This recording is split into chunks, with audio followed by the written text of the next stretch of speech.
जय श्री राम। रचि महेश निज मानस राखा, पाई सुसमौ सिवासन भाषा।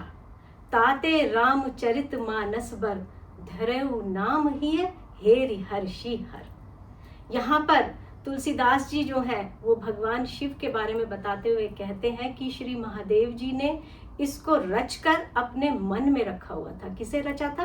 रामचरित मानस को रचा हुआ था और मन में रखा हुआ था, और सुअवसर पाकर के पार्वती जी से कहा।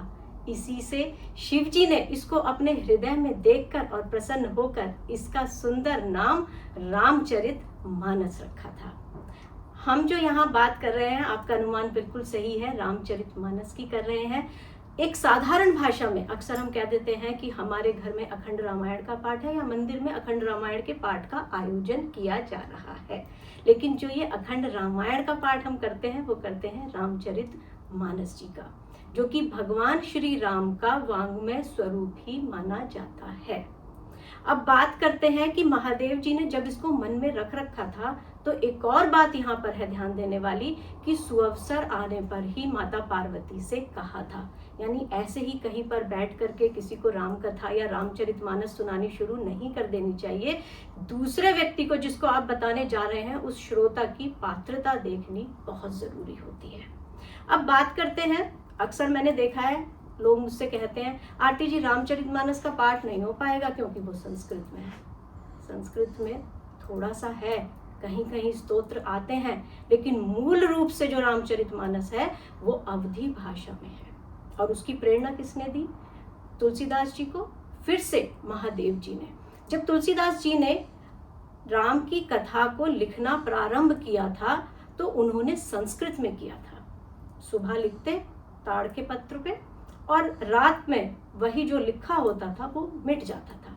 तब महादेव जी ने कहा कि आने वाले समय में संस्कृत भाषा धीरे धीरे विलुप्त होती चली जाएगी और जनमानस के हित के लिए तुलसीदास जी आप इस गुणगान को अवधी भाषा में करिए।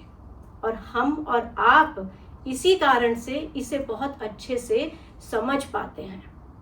एक और बात जो यहाँ पर ध्यान देने वाली है वो ये कि जब अवधी भाषा में तुलसीदास जी ने इसको लिखा तो हमारा जो विद्वान समाज है उसने पहली बार में इसको नहीं माना था, और वहां आकर के जो इसको प्रामाणिकता दी वो भगवान शिव ने ही दी। और सत्यम शिवम सुंदरम जो हम सुनते हैं वो स्वयं भगवान शिव ने रात के समय में मंदिर में आकर के, जहाँ पर वेदों के नीचे पुराणों के नीचे जो है रामचरितमानस को दबा दिया गया था, उसे ऊपर उठा करके रखा और लिखा सत्यम शिवम सुंदरम। तो यही सत्य है, यही शिव भी है और यही सुंदर भी है।